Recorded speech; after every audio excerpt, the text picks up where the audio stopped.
SOAP versus REST. As web APIs have spread, a protocol specification was developed to help standardize information exchange, Simple Object Access Protocol, more casually known as SOAP. APIs designed with SOAP use XML for their message format and receive requests through HTTP or SMTP. SOAP makes it easier for apps running in different environments, or written in different languages to share information. Another specification is representational state transfer, REST. Web APIs that adhere to the REST architectural constraints are called RESTful APIs. REST differs from SOAP in a fundamental way. SOAP is a protocol, whereas REST is an architectural style. This means that there's no official standard for RESTful web APIs.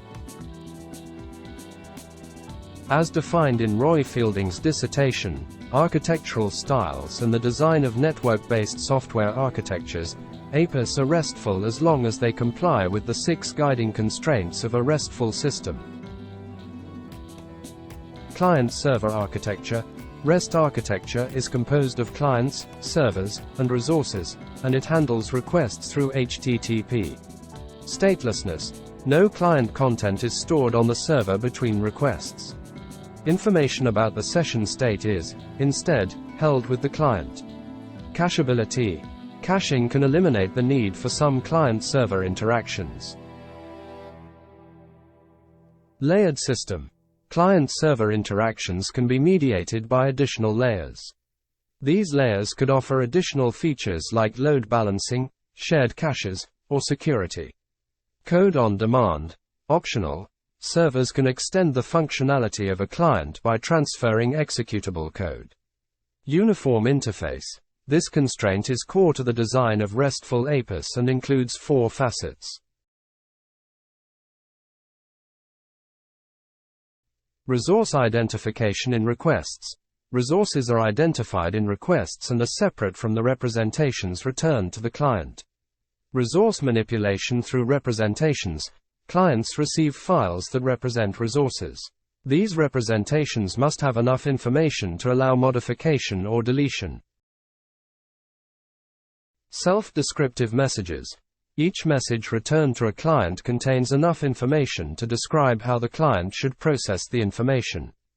Hypermedia is the engine of application state. After accessing a resource, the REST client should be able to discover through hyperlinks all other actions that are currently available. These constraints may seem like a lot, but they're much simpler than a prescribed protocol. For this reason, RESTful APIs are becoming more prevalent than SOAP. In recent years, the Open API specification has emerged as a common standard for defining REST APIs. Open API establishes a language-agnostic way for developers to build REST API interfaces so that users can understand them with minimal guesswork. Another API standard to emerge is GraphQL, a query language and server-side runtime that's an alternative to REST. GraphQL prioritizes giving clients exactly the data they request and no more. As an alternative to REST, GraphQL lets developers construct requests that pull data from multiple data sources in a single API call.